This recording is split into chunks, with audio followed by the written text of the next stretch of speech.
पिछले दौर में कौन वजीर था, उसको फांसी क्यों नहीं दी? कर दिया जाए, उसे पायलट डिक्लेयर कर दिया जाए बगैर लाइसेंस के, और दुनिया को बताया जाता है कि हमारे पास बस ड्राइवर्स पीआईए का तैयारा उड़ा रहे हैं। ये बस ड्राइवर जो तैयारा उड़ा रहे थे वो किसने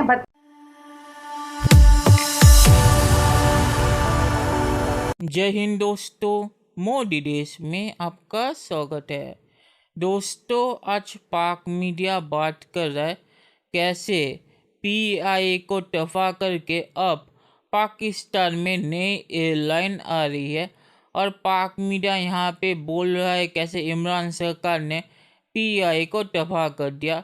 इमरान सरकार के एक मंत्री ने एक बयान दिया था कि पीआईए के ज़्यादातर पायलट नकली है और उन्होंने फेक तरीके से लाइसेंस बना के पीआईए के जहाज़ को अब तक उड़ाया है।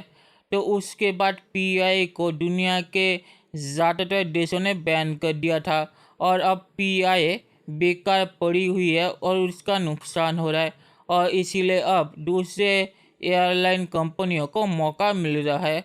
तो पाक मीडिया यहाँ पे इमरान सरकार को कोस रहा है। दोस्तों, ये वीडियो बहुत ही मज़ेदार है, तो इसे आप पूरा ज़रूर देखिएगा। तो चलिए और इंतज़ार न करके ये वीडियो देखते हैं। मैडम, मुल्क में एक खुशी की खबर तो ये है कि एक नई एयरलाइन आ रही है, यानी गोया अपनी ही एयरलाइन, सरकारी एयरलाइन को एक वजीर के जरिए खुदकुश हमला करवा के तबाह कर दिया गया। अब उसके बाद फ्लाई जिना नामी एयरलाइन के क़याम का ऐलान हुआ है।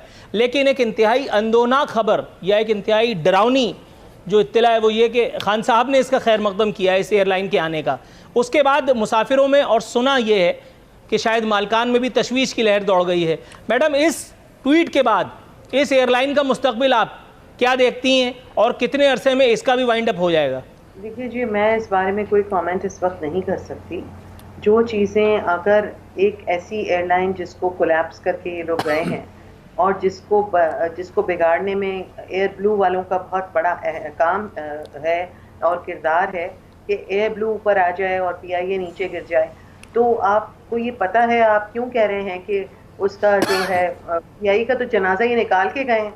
पूरी कोशिश की गई है कि पीआईए को किसी तरह रेस्टोर किया जाए, किसी तरह उसको कौमी एयरलाइन को ऊपर लेके आया जाए। मैडम, कैसे कोशिश की गई है? खुद वजीर हवाबाजी ने जितनी हवाबाजी फरमाई है, जितनी हवाई फायरिंग फरमाई है, खुद ईयू का जो बैन लगा है वजीर साहब के अपने एतराफ़ के बाद, उसके बाद फिर सूरत हाल मेरा ख्याल है कतई मुख्तलिफ है। एक साहब तो हवाई जहाज ही लेके उड़ गए पूरा का पूरा। ये तो मैं कम से कम 12-14 प्रोग्रामों में आपने बात कर चुका हूँ। नवाज शरीफ के दौर में ये हुआ था, चौधरी निसार वजीर दाखिला थे, ये सब बातें मैं कर चुका हूँ। लेकिन कुछ इस तरफ भी तो आई है मैडम, जो मैंने अभी कहा। ऊपर लाखों लोग अपने बिठाए हुए और उन्हें हटाया नहीं जा सकता, उस पे रोना और हड़ताल। मैडम, ईयू का जो बैन लगा खुद वजीर हवाबाजी की हवाई फायरिंग के बाद जो उन्होंने सरकारी एयरलाइन पर की, ये दुनिया की तारीख में मेरे ख्याल है पहली नज़ीर थी, जिसके बाद उनकी नौकरी चली जानी चाहिए थी, लेकिन बहरहाल ऐसा नहीं हुआ। ये सब काम नवाज शरीफ के दौर में करवाने की कोशिश किया करते थे खान साहब। कुछ फरमाइएगा मैडम, ये सब कुछ, ये दुश्मनी भी तो आप ही के वजीर ने, आप ही की हुकूमत ने निकाली ना पीआईए के साथ? मैंने पूरा आपका जुमला नहीं सुना, सॉरी। मैं दोबारा सुनाऊंगा, कोई बात नहीं। मैडम, मैं ये कह रहा था कि वजीर हवाबाजी की खुदकुश हमले के बाद ये जो पीआईए के साथ जो इंतकामी कार्रवाई आप लोगों ने की है, कुछ इस बारे में भी इज़हार ख्याल फरमाइए। जिसके बाद ईयू ने बैन लगा दिया था, वो तो अब ज़रूरत के तहत अफगानिस्तान से चूंकि अपने लोगों को निकालना है तो पीआईए जिंदाबाद, वरना तो सब सत्यानाश हो चुका है। मुझे अफसोस इस बात का होता है नूरुल आफरीन कि पाकिस्तान में बैठ के और पाकिस्तान के इदारों को हर तरह से आप लोग दुनिया की नज़रों में ये बता देते हैं कि जी बिल्कुल ख़त्म है। अगर प्राइम मिनिस्टर ये कहता है, आपके वजीर ने बताया, गुलाम सरवर आवान ने, मेरे ख्याल है आपने अखबार बहुत दिनों से नहीं पढ़ा। दुनिया में हमारी डर्टी लिनन वॉश कर दी प्राइम मिनिस्टर ने जाकर, और यहाँ बैठ के हर किस्म की गंदगी जो है वो छालते हैं मीडिया के ऊपर। नहीं, आपने गुलाम सरवर आवान का बयान नहीं पढ़ा था? आपको नहीं पता कि ईयू का बैन लग चुका है पाकिस्तान इंटरनेशनल एयरलाइंस पर? आपको नहीं पता कि पायलट्स पर उन्होंने जाली जो है वो दस्तावेजात की असनाद का इल्जाम लगाया था? आप ये बताइए कि पिछले दौर में जो भर्तियां की गई थी वो सही थी? नहीं, पिछले दौर में कौन वजीर था, उसको फांसी क्यों नहीं दी? भर्ती कर दिया जाए, उसे पायलट डिक्लेयर कर दिया जाए बगैर लाइसेंस के, और फिर अगर उसको ये कहा जाए कि लाइसेंसेस उनके पास नहीं थे। मैडम, तादीबी कार्रवाई होती है, खामोशी से होती है, कुछ चीजें अंडर कारपेट करके मेज के नीचे से उसको सुलझाया जाता है कुछ मामलात को, न कि मीडिया पे बैठ के ब्रीफिंग दी जाती है और दुनिया को बताया जाता है कि हमारे पास बस ड्राइवर्स पीआईए का तैयारा उड़ा रहे हैं। ये बस ड्राइवर जो तैयारा उड़ा रहे थे वो किसने भर्ती किए थे? मैडम मेरा ख्याल है चौथी दफा मैंने सवाल किया, लेकिन आप जवाब देने के मूड में नहीं है, इसलिए हम ब्रेक पे जाते हैं। चलिए दोस्तों, इस वीडियो पे बात करते हैं।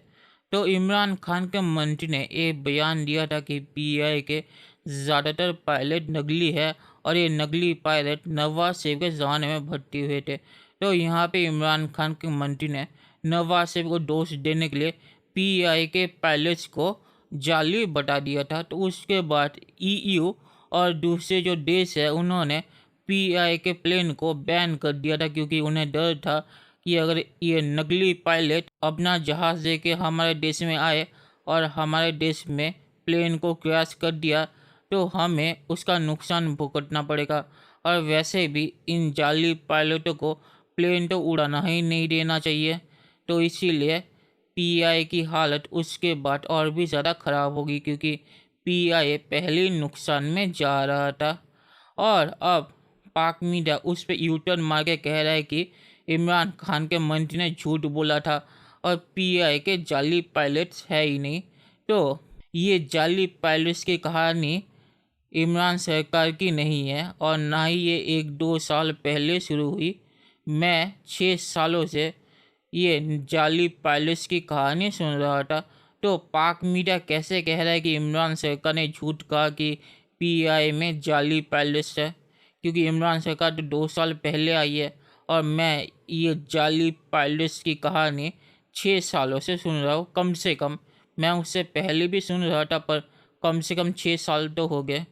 तो ये जाली पायलट्स पीआई में कोई नई चीज़ नहीं है और सिर्फ अब पीआई को बचाने के लिए पाक मीडिया झूठ कह रहा है कि इमरान खान के मंत्री ने झूठ कहा था कि पीआई में जाली पायलट्स है। और पाक मीडिया ने जो कहा कि नवाज शरीफ ने पीआई को तबाह किया, तो पीआई नवाज शरीफ से पहले भी नुकसान में जा रही थी। तो ये कहना गलत होगा कि नवाज शरीफ ने पीआई को तबाह किया। और जो एयर ब्लू की बात करें वो एक नवाज शरीफ के मंत्री की कंपनी थी, तो इसीलिए उसका मेंशन पाक मीडिया ने किया है। और आखिर में मैं ये कहूँगा कि पीआई पहले ही नुकसान में जा रही थी और इमरान खान के मंत्री ने बयान दे के उसे एकदम तबाह कर दिया। तो पीआई अब उठेगी या नहीं ये बोलना मुश्किल है, क्योंकि बहुत सारे देशों ने पीआई को बैन कर दिया है और पीआई का जो रिव्यू था उसमें भी पीआई फेल हो चुका है। मतलब कि इस झमेले के बाद भी इमरान सरकार ने पीआई पर कोई फोकस नहीं किया और ना ही पीआई को सुधारने की कोई कोशिश की। तो मुझे लगता है पाकिस्तानी सरकार का मूड ही नहीं है पीआई को ठीक करने का। तो इसलिए मुझे नहीं लगता कि पीआई फिर से प्रॉफिट में कभी जाएगी। और प्रॉफिट में अगर पीआई नहीं गई तो पाकिस्तान की इकोनॉमिक जो हालत है वो पीआई का नुकसान बर्दाश्त नहीं कर पाएगी। तो चलिए देखते हैं कि फ्यूचर में क्या होता है। दोस्तों ये वीडियो देखने के लिए बहुत बहुत शुक्रिया और हमारे चैनल को सब्सक्राइब करना मत भूलिएगा। Thank you very much.